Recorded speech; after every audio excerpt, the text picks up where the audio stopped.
In the vast emptiness of space, the exploration vessel EOS drifted silently toward a distant star system. Its crew of 12 had been traveling for months, searching for signs of life beyond Earth. Captain Ryan Cole stood on the bridge, staring out at the endless sea of stars. He was a calm man in his late 30s, with sharp blue eyes and a steady voice that inspired confidence. Beside him, Dr. Laura Bennett adjusted her glasses as she studied the readings from the ship's sensors. She was the team's xenobiologist, a scientist who specialized in alien life, and her excitement was hard to miss. "Captain, you need to see this," Laura said, pointing to the glowing screen in front of her. The data showed an uncharted planet orbiting a small orange sun. It wasn't just any planet. It was covered in strange patterns of light, pulsing softly like a heartbeat. This could be it. This could be what we've been looking for. Ryan leaned closer, his brow furrowing. "Are those bioluminescent signals?" "It's possible," Laura replied, her voice tinged with awe. "The pattern suggests some kind of organized behavior, maybe even intelligence." The idea sent a ripple of excitement through the crew. Humanity had spent centuries wondering if they were alone in the universe. Now, here was a chance to find out. Ryan gave the order to move closer, and soon the EOs entered the planet's atmosphere. Below them stretched a landscape unlike anything they had ever seen. Towering trees glowed faintly in shades of green and blue, their branches swaying gently in the breeze. Rivers of liquid crystal snaked across the ground, reflecting the dim light of the distant sun. As they descended, Communications Officer Jake Harper sat hunched over his console, scanning for any signs of activity. Jake was young, barely into his 20s, but he had a knack for picking up faint signals. Suddenly, his face lit up. "Captain, I think I've got something." "What is it?" Ryan asked, stepping closer. "It's a signal," Jake said, adjusting the dials.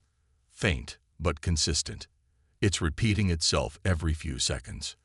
Laura rushed over to listen. Her eyes widened as she processed the pattern. "It's not random noise. This could be language, or at least something close to it." The discovery electrified the crew. For years, humanity had dreamed of making first contact with another species. Now they were on the brink of doing just that. Ryan turned to Laura. "Can we respond?"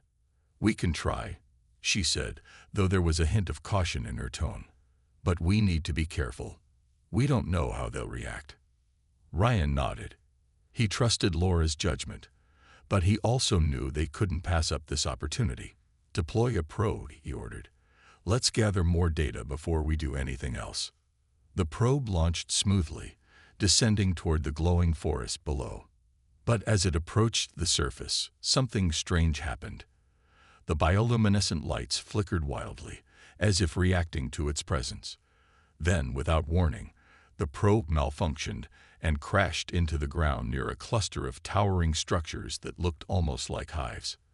For a moment, there was silence on the bridge. Then Laura spoke, her voice tight with concern. "Captain, I don't think that was an accident. Those patterns, they're changing now. Faster than before." Ryan frowned, his earlier excitement giving way to unease. "What does that mean?" "I'm not sure," Laura admitted. "But if I had to guess, I'd say we just made a big mistake." Before anyone could respond, the ship's alarms blared to life.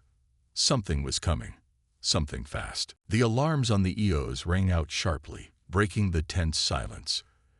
Everyone froze for a split second before scrambling into action. Captain Ryan Cole barked orders, his calm demeanor replaced by urgency. "Jake, what's happening? What are those signals doing now?" Jake Harper's fingers flew across his console as he analyzed the incoming data. His face was pale, beads of sweat forming on his forehead. "Captain, they're moving. Fast. Whatever we woke up down there isn't happy." Dr. Laura Bennett leaned over Jake's shoulder, her eyes scanning the readings. The patterns that had seemed so rhythmic and organized before were now chaotic, almost frantic. "It's like they're mobilizing," she said softly, her voice tinged with dread. These aren't random movements. This is coordinated activity. Ryan clenched his jaw. Laura, how sure are you about that signal earlier? Was it really an attempt to communicate? She hesitated, her mind racing. I thought it might be a greeting, but now I'm not so sure. It could have been a warning, a clear message telling us to stay away. Before anyone could respond, the ship shuddered violently. A low hum filled the air, growing louder with each passing second. Chief Engineer Daniel Ortiz called out from the engineering station. We've got incoming. Something just hit our shields. Shield holding? Ryan asked, gripping the edge of the command console. For now, Daniel replied, his tone grim. But if this keeps up, we won't last long.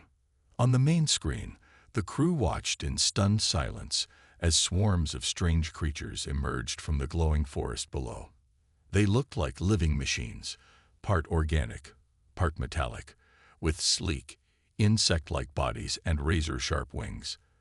Their movements were precise, synchronized, as if controlled by a single mind. The swarm surged toward the EOs, surrounding the ship in seconds. Security Chief Nathan Brooks stepped forward, his hand resting on the weapon strapped to his side. Captain, we need to fight back. We can't let them take us down without a fight. Ryan shook his head firmly. No, we don't even know what we're dealing with yet. Firing on them would only make things worse. He turned to Navigator Samantha Sam Carter.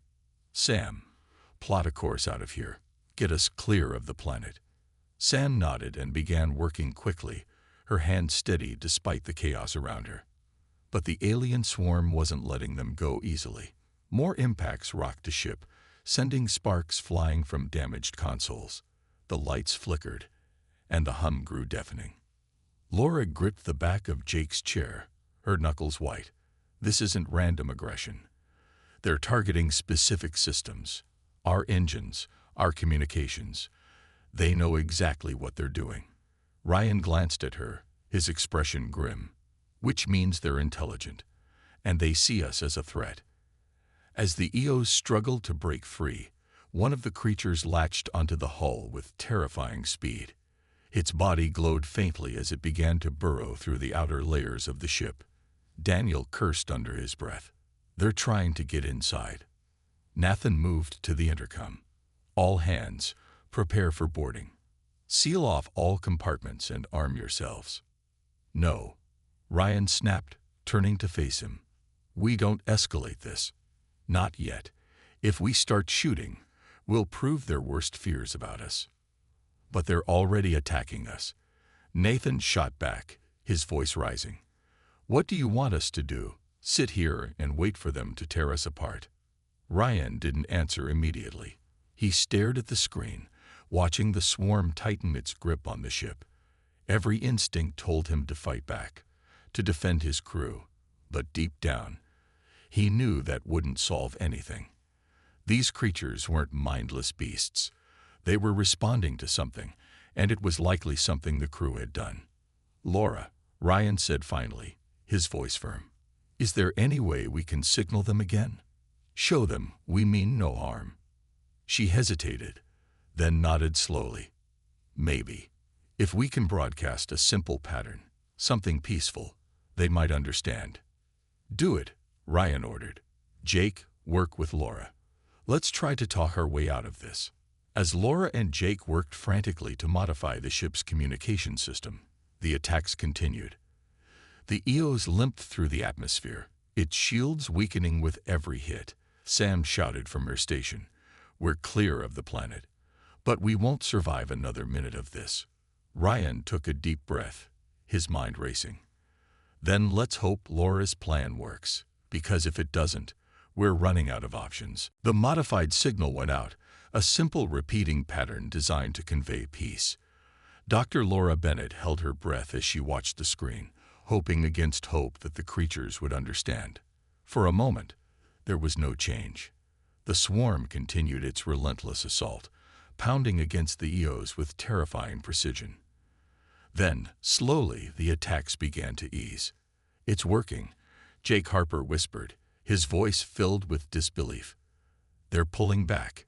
Captain Ryan Cole exhaled sharply, his shoulders relaxing slightly. Good work, Laura. Let's keep broadcasting. Maybe we can buy ourselves some time. But the relief was short-lived. As the swarm retreated, one of the larger creatures broke away from the group and hovered near the ship. Its body shimmered with an eerie light, and it seemed to be scanning the EOs with intense focus. Laura leaned closer to the monitor, her brow furrowing. That one. It's different. It's not attacking. It's studying us. Before anyone could respond, the creature emitted a burst of energy that washed over the ship. The lights flickered again, and the crew felt a strange sensation, like a buzzing in their minds. Laura gasped, clutching her head. It's trying to communicate. Directly. Ryan turned to her, his face tight with concern.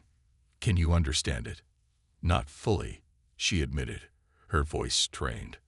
But I'm getting fragments, images, emotions, anger, fear, betrayal. It thinks we attacked them. Ryan cursed under his breath. We didn't mean to. How do we make them see that? Laura shook her head, still struggling to process the alien thoughts flooding her mind. I don't know. They're too different. Their way of thinking. It's nothing like ours. The large creature suddenly moved closer, its glowing form almost hypnotic. Then, without warning, it released another pulse of energy. This time, it wasn't just a scan. It was a direct hit. The EOs shuddered violently, and alarms blared once more. Chief Engineer Daniel Ortiz shouted from his station. Shields are down to 20%. We can't take another hit like that. Sam, get us out of here. Ryan ordered, gripping the edge of the console. Navigator Samantha Sam Carter worked frantically, plotting a course away from the planet. Engines are damaged, but I can punch us into hyperspace if we can hold on for 10 more seconds. The crew braced themselves as the ship lurched forward, narrowly avoiding another attack from the swarm. Sparks flew from overloaded systems, and the air grew thick with smoke. Nathan Brooks barked orders to the security team, ensuring everyone was strapped in for the jump. Hold tight, this is going to get rough. With a final surge of power, the EOs leaped into hyperspace, leaving the alien world behind. The crew sat in stunned silence, their hearts pounding as the ship stabilized. For a moment, no one spoke. Then Ryan broke the quiet. Status report. How bad is it? Daniel wiped sweat from his forehead as he checked the damage readings. Bad. Shields are offline. Engines are barely holding together, and we got hull breaches on decks 3 and 4. We'll need weeks to repair this, if we even have the parts. Ryan nodded grimly. Do what you can, and someone check on the crew. Make sure everyone's okay. As the others dispersed to assess the damage, Laura remained on the bridge, staring at the empty screen where the alien planet had been moments before. Her hands trembled as she replayed the fragmented images in her mind. They're not just angry, she murmured. They feel betrayed, like we broke some kind of rule. Ryan joined her, his expression heavy with guilt. We didn't mean to provoke them, but maybe that doesn't matter. Maybe intentions don't count when you're dealing with something so alien. Laura looked at him, her eyes haunted. What do we do now? If we try to go back, they'll destroy us. But if we run, we might never understand what happened or how to fix it. Ryan sighed, running a hand through his hair. For now, we survive.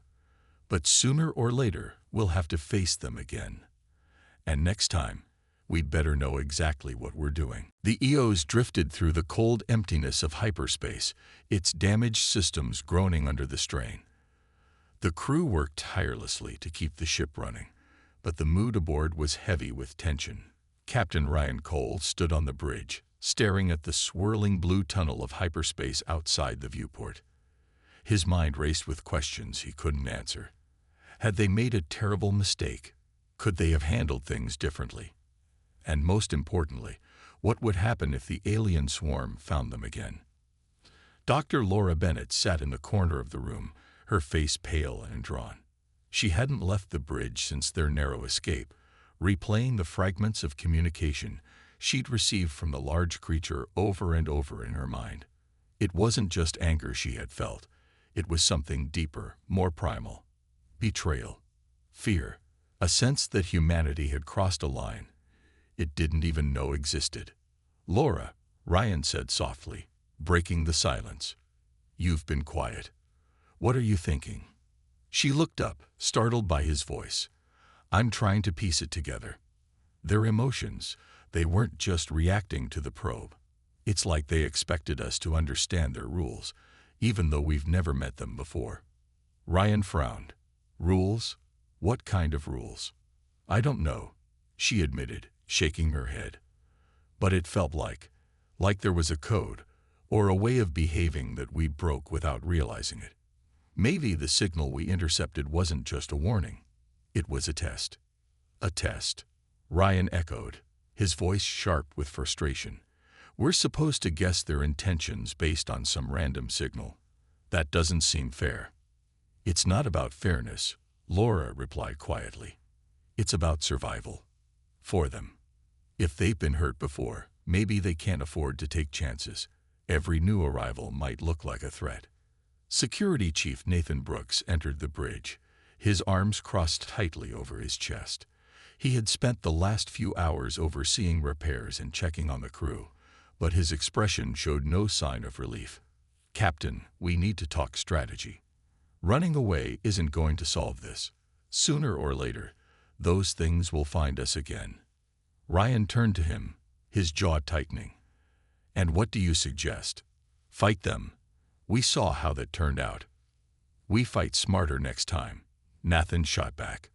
"We study their movements, find their weaknesses. We can't just roll over and let them wipe us out." Laura stood abruptly, her chair scraping against the floor. "That's exactly what they'll expect us to do. If we go back with weapons blazing, we'll confirm everything they already think about us, that we're dangerous, unpredictable, and not worth trusting." Nathan glared at her. "And sitting here debating philosophy is going to save us. We need action, not theories." Before Ryan could intervene, Navigator Samantha Sam Carter stepped forward, holding a datapad. Her calm demeanor contrasted sharply with the rising tension in the room. "There's something else we should consider. I've been analyzing their flight patterns during the attack. They weren't just chasing us. They were hurting us." "What do you mean?" Ryan asked, his brow furrowing. "They wanted us to leave," Sam explained. "Every move they made pushed us farther from the planet. They didn't destroy us when they had the chance." "Why?" Laura's eyes widened as the implications sank in. "Because they want us gone. Not dead, just away from their territory. But if we try to come back, they'll see it as an act of war," Ryan finished, his voice low. The realization hung heavily in the air. The crew had stumbled into a situation far more complex than they could have imagined. These creatures weren't mindless aggressors. They were defending something precious, something they weren't willing to risk. Ryan sighed, rubbing his temples. "We need help. Someone who knows more about alien species, someone who can guide us through this mess." Laura nodded slowly. "There's a colony nearby. Governor Claire Dawson runs it. She might have resources, or at least advice." Ryan hesitated for a moment, then gave a firm nod. "Set a course. Let's hope she's willing to listen." As the EOS adjusted its trajectory, the weight of their decision settled over the crew. They had escaped one disaster, but the road ahead promised even greater challenges. The EOS limped toward the coordinates of Governor Claire Dawson's colony, its damaged systems groaning under the strain. Captain Ryan Cole stood on the bridge, his face lined with exhaustion. The crew had patched up what they could, but the ship was far from battle-ready. As they approached the colony, a sprawling complex built into the side of a barren moon, Ryan felt a mix of hope and unease. They needed help, but he wasn't sure how much they could trust the people here. Governor Dawson herself greeted them at the docking bay, her sharp green eyes scanning the weary crew as they disembarked. She was a tall woman in her 50s, with graying hair tied back in a no-nonsense ponytail, and an air of authority that demanded respect. "Captain Cole," she said, her tone clipped but not unkind. "You look like you've been through hell." "You could say that," Ryan replied, shaking her hand firmly. "We ran into some trouble out there. Trouble we weren't prepared for." Claire gestured for him to follow her into the main hall of the colony. "I heard about the Caliph. Word travels fast, even out here." "The Caliph?" Laura Bennett asked, catching up to them. "That's their name." Claire nodded, leading them down a dimly lit corridor lined with metal walls. "They're not just a species. They're a hive mind collective. Everything they do is calculated, efficient. If you cross them, it wasn't by accident." Ryan exchanged a glance with Laura, who looked uneasy. "We didn't mean to provoke them. We thought they were trying to communicate." "And maybe they were," Claire said, stopping in front of a heavy door.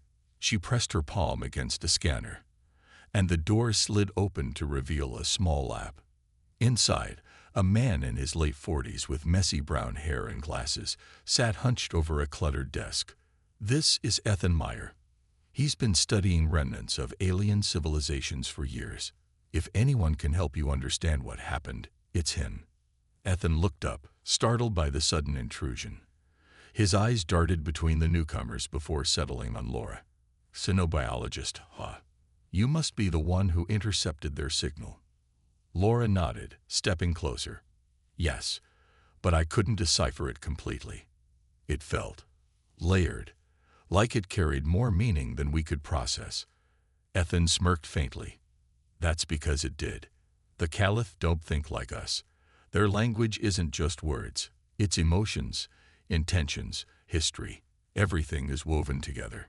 Claire leaned against the wall, arms crossed. "What Ethan means is, you didn't just piss them off. You hit a nerve.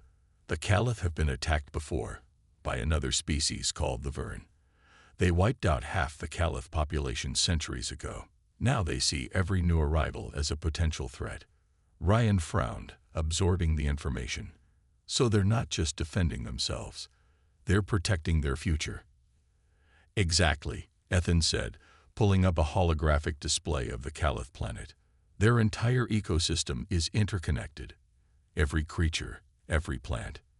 It's all part of the hive. If you disrupt one piece, you risk collapsing the whole thing." Laura's eyes widened. "That's why they reacted so strongly to our probe. They thought we were targeting their world." Ethan nodded grimly. "And now they'll never forget you. The Caliph don't forgive easily." Ryan sighed, running a hand through his hair. "Is there any way to make this right? To show them we're not like the Vern?" Claire stepped forward, her expression thoughtful. "It won't be easy, but if you want a chance, you'll need proof. Something to show them you're willing to coexist peacefully." "What kind of proof?" Ryan asked. Ethan tapped on the hologram, highlighting the central structure on the Caliph planet. "Their queen. She's the heart of the hive mind. If you can reach her and present your case directly, you might stand a chance." Nathan Brooks, who had been quiet until now, spoke up sharply. "You're talking about walking into their territory after they tried to kill us. That's suicide." "It's the only option," Laura countered, her voice firm. "If we don't try, we've already lost." Ryan looked at each of them in turn, weighing their words. Finally, he nodded. "Then we'll do it. But we'll need help. Yours, Claire. And yours, Ethan." Claire studied him for a long moment before nodding slowly. "All right. But remember, if this goes wrong, you're on your own."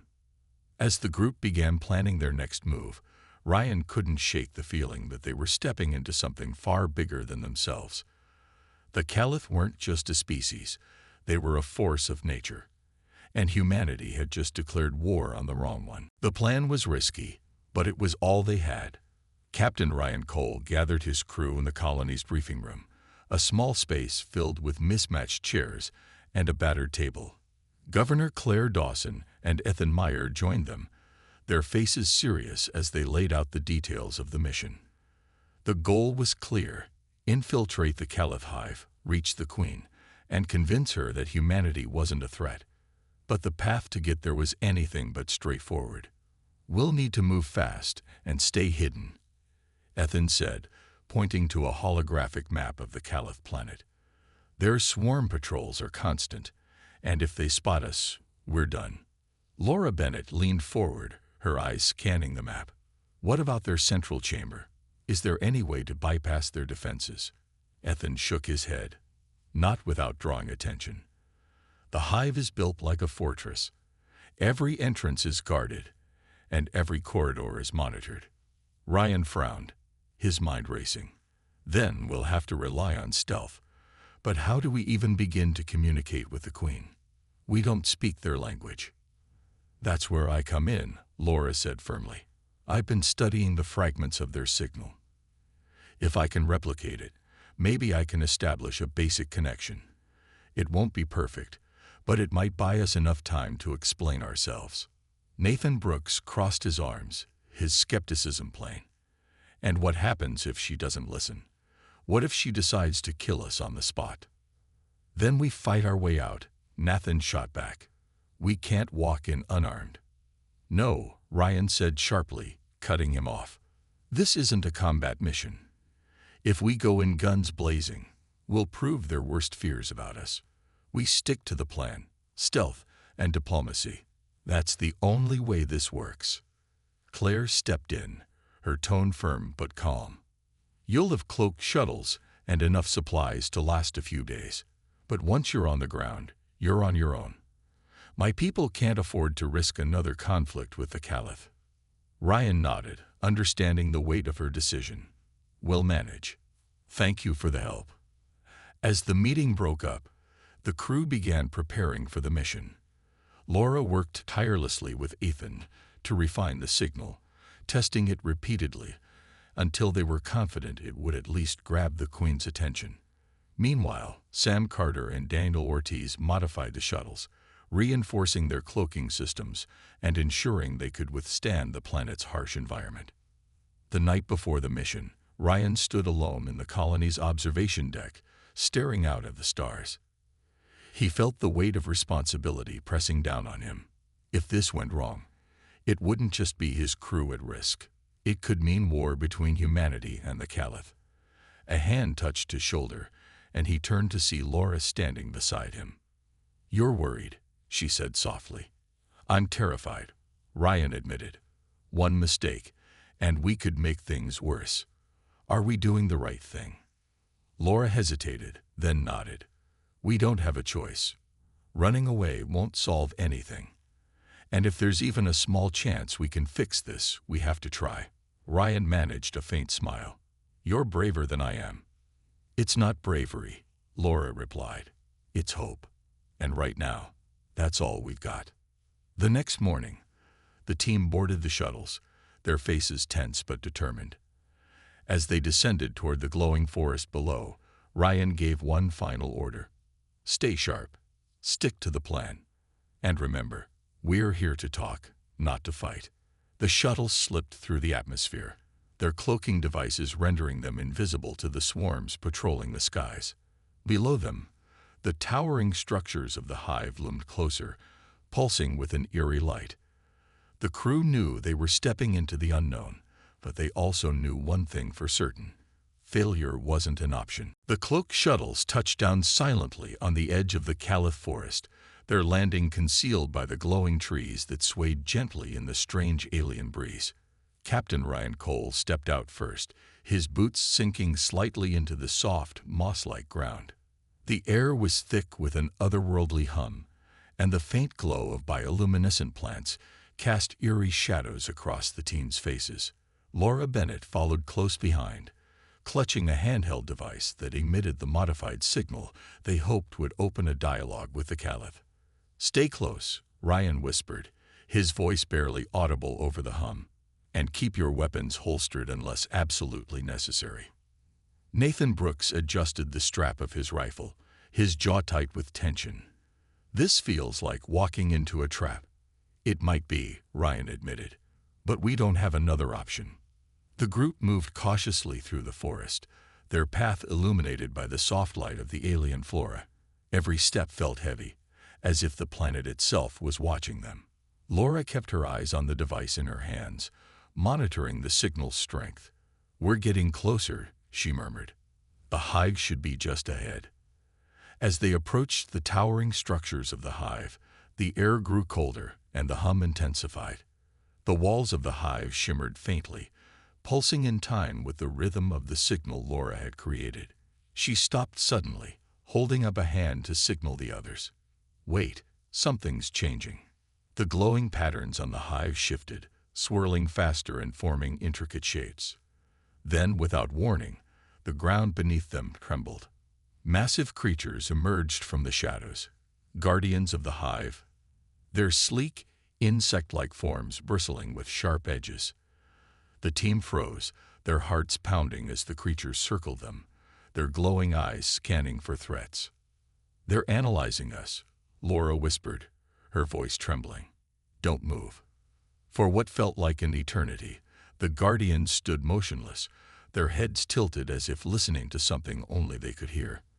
Then one of them stepped forward, its body glowing brighter. It let out a low, resonant hum that vibrated through the air, making the crew's teeth chatter.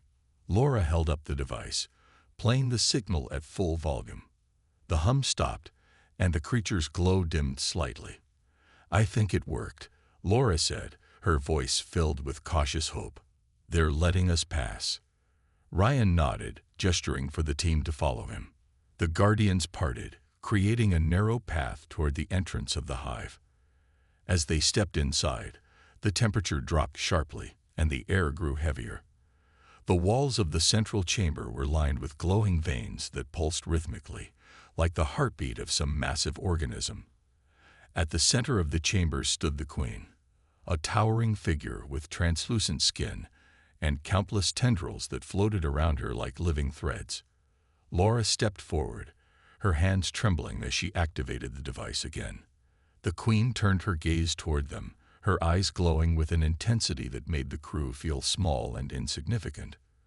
For a moment, there was silence. Then, the queen let out a deep, melodic hum that filled the chamber.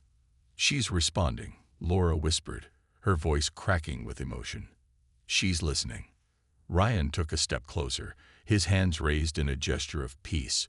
"We didn't come here to harm you. We made a mistake, but we want to fix it. Please, give us a chance." The queen's tendrils twitched, and the hum grew louder. Laura adjusted the device, trying to refine the signal further. "I'm translating as best I can." She's curious, but also cautious. Ryan swallowed hard, knowing this was their only shot. "Tell her we're not like the ones who hurt her people before. We're different." Laura relayed the message, her hands shaking as she worked the device. The queen paused, her glowing eyes narrowing slightly. Then, after what felt like an eternity, she lowered her head, a gesture that seemed almost like approval. "She's giving us a chance," Laura said, tears welling up in her eyes. "But she's watching us. One wrong move, and this is over." The queen's approval felt like a fragile thread, ready to snap at any moment. Captain Ryan Cole stood motionless, his hands still raised in a gesture of peace, while the towering Caliph queen studied them with her glowing eyes. The air in the chamber was thick with tension, and every breath felt deliberate, as if even the slightest misstep could shatter the delicate trust they had built. Laura Bennett adjusted the device in her hands, her fingers trembling as she refined the signal further. "She wants proof," Laura said softly, her voice barely audible over the hum of the hive. "She needs to know we're sincere."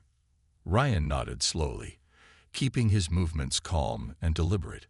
"What kind of proof?" Laura hesitated, glancing at the queen's glowing tendrils. "She's asking for access to our knowledge, our history. She wants to see if we've done this before, hurt others like her people."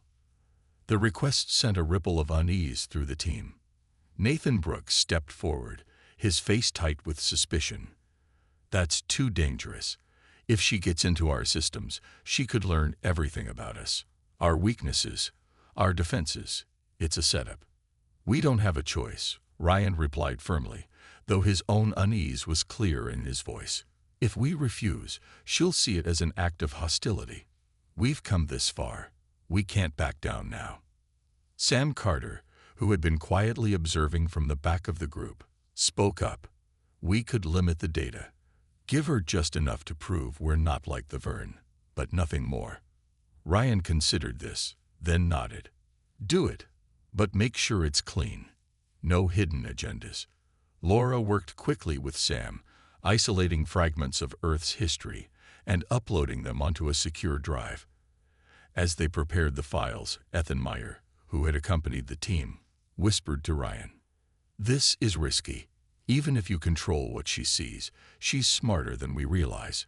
She'll know if something's missing." "I know," Ryan admitted, his voice low. "But we're running out of options." When the file was ready, Laura approached the Queen cautiously, holding out the device. The Queen's tendrils extended toward it, wrapping around the small object with surprising gentleness. For a moment, the chamber fell silent as the Queen absorbed the information. Her glow shifted, pulsing in patterns that seemed almost thoughtful. Then suddenly, her tendrils recoiled sharply, and a deep, resonant hum filled the chamber. The ground trembled beneath their feet, and the glowing veins on the walls flared brightly. Laura stumbled back, her face pale. "Something's wrong. She's angry." "What did we miss?" Ryan demanded, his voice sharp with panic. Before anyone could answer, Nathan cursed under his breath. "It's me.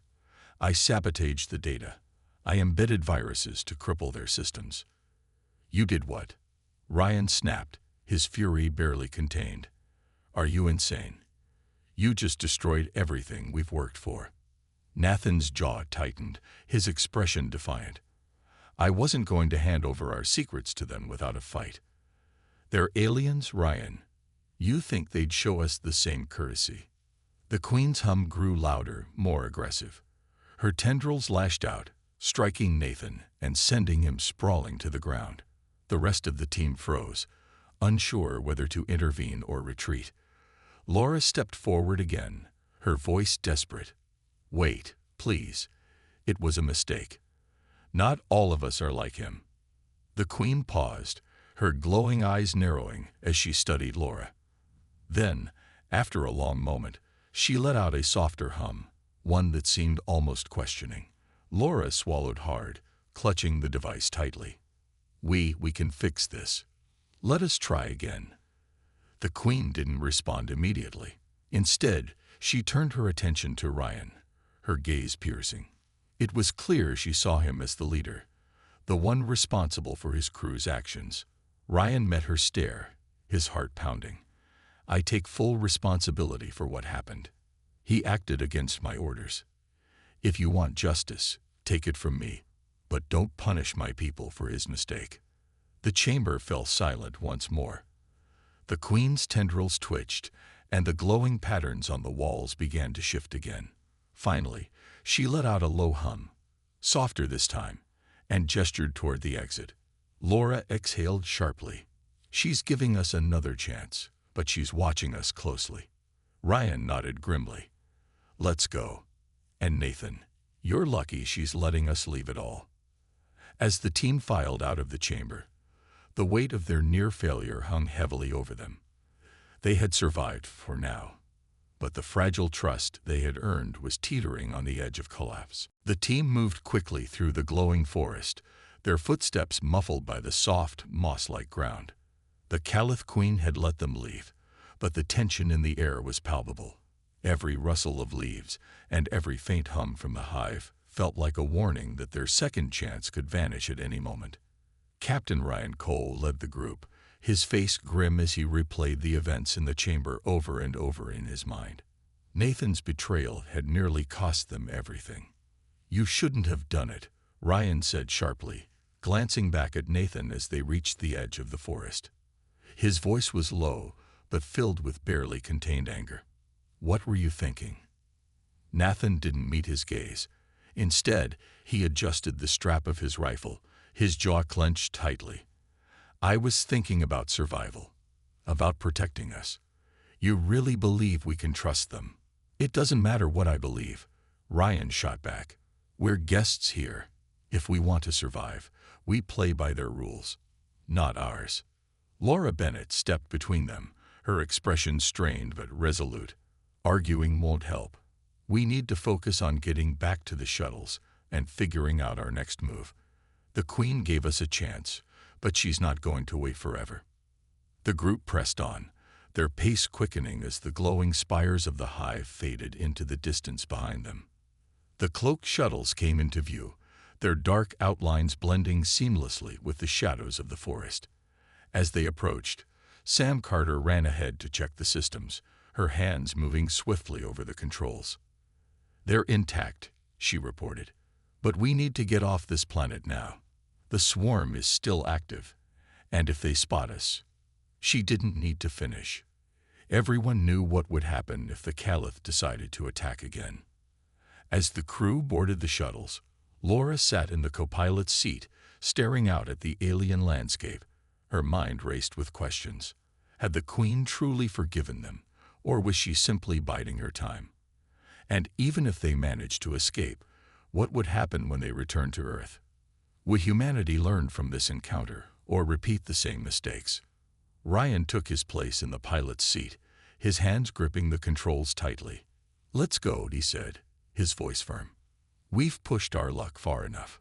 The shuttles lifted off silently, their cloaking devices masking their departure as they ascended into the planet's atmosphere. Below them, the glowing forest shimmered faintly, almost as if it were watching them leave. Once they were clear of the planet, Ryan set a course for the Eos, his thoughts heavy with uncertainty. Back aboard the ship, the crew gathered on the bridge, their faces lined with exhaustion. Governor Claire Dawson's voice crackled over the comms. "Report. Did it work?" Ryan hesitated before responding. "It did. For now. But it's not over. The Queen gave us another chance, but she's still watching us. And if we don't prove ourselves, this whole thing could fall apart." Claire's tone was grave. "Then you'd better start proving yourselves. Because if the Caliph decide you're not worth the risk, they'll wipe you, and anyone else who stands with you, off the map." The weight of her words settled over the crew like a suffocating blanket. Laura stepped forward, her voice steady despite the fear in her eyes. "We can't fix this alone. We need to show the Caliph that humanity is willing to change, to listen. That means working together, not just among ourselves, but with other colonies, other species. If we don't, this war will never end." Ryan nodded slowly, his expression thoughtful. "Then that's what we'll do. But it starts with us. No more secrets, no more sabotage. We're all in this together." Nathan remained silent, his arms crossed tightly over his chest. The guilt of his actions hung heavy in the air, unspoken but impossible to ignore. For now, the crew had survived, but the scars of their encounter with the Caliph would linger, for them, and for humanity itself. As the Eos drifted through the cold emptiness of space, the fragile truce they had forged felt like a single thread holding back a storm. One wrong move, and everything could unravel. The Eos floated silently through the vast emptiness of space, its crew weary but determined. Captain Ryan Cole stood on the bridge, staring out at the endless sea of stars. The fragile truce with the Caliph was a constant weight on his mind. They had been given a second chance, but it was clear that trust would take far more than words to rebuild. Humanity had declared war on the wrong species, and now they had to prove they were worth forgiving. Laura Bennett approached him, her face lined with exhaustion, but her eyes filled with resolve. "We need to make this right," she said softly. "Not just for us, but for everyone. If we don't show the Caliph that we're serious about peace, no one will ever trust us again." Ryan nodded, his voice heavy with responsibility. "I know, but how do we do that? We can't just send another signal or hope they'll forget what happened." "We start small," Laura replied. "We share what we've learned about their language, their culture, their history. We show them we're willing to understand them, not just use them." Ryan thought for a moment, then turned to face the rest of the crew. "We've made mistakes, big ones. But if we want to survive, we have to learn from them. From now on, every decision we make has to be about trust and respect. No shortcuts, no secrets. Nathan Brooks, who had remained quiet since their return, stepped forward hesitantly.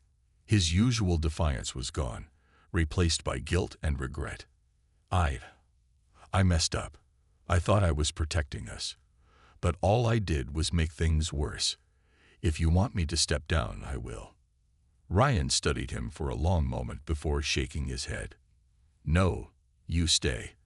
But you earn back our trust. That goes for all of us. This isn't just about Nathan. It's about all of humanity.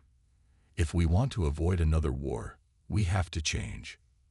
The crew nodded, their faces reflecting a mix of determination and uncertainty. It wouldn't be easy, but they knew they had no other choice. Laura returned to her station, already working on refining the data they had gathered from the Caliph. She hoped that by sharing their findings with Earth's central government and beyond, they could prevent future misunderstandings. As the days passed, the EOS continued its journey, heading toward a neutral zone where representatives from various colonies and species could meet. Governor Claire Dawson had agreed to help organize the gathering, seeing it as a rare opportunity to foster cooperation. For the first time, humanity wasn't acting alone. They were reaching out to others, learning from their experiences and building alliances. When the ship finally arrived, the crew was greeted by a diverse group of delegates. Some were wary, others curious, but all were united by a shared desire for peace. Laura presented her findings, explaining the Caliph's complex hive mind and their deep connection to their world. Her words were met with both awe and concern, but the message was clear. Humanity had much to learn. Ryan addressed the assembly, his voice steady and sincere. We came here today not just to apologize, but to listen, to understand. The Caliph are not our enemies, but they won't hesitate to defend themselves if we give them reason to. It's up to us to show them that we're ready to coexist. The meeting ended with cautious optimism. Agreements were made, plans were drawn, and for the first time in a long while, there was hope. The road ahead would be difficult, but the crew of the EOS knew they had taken the first step towards something greater. As the ship departed, Ryan looked out at the stars once more. The scars of their encounter with the Caliph would always remain, but so would the lessons they had learned. Humanity had stumbled into the unknown, and though they had nearly fallen, they had found a way to stand again. In the end, it wasn't just about survival, it was about understanding. And understanding, Ryan realized, was the key to everything.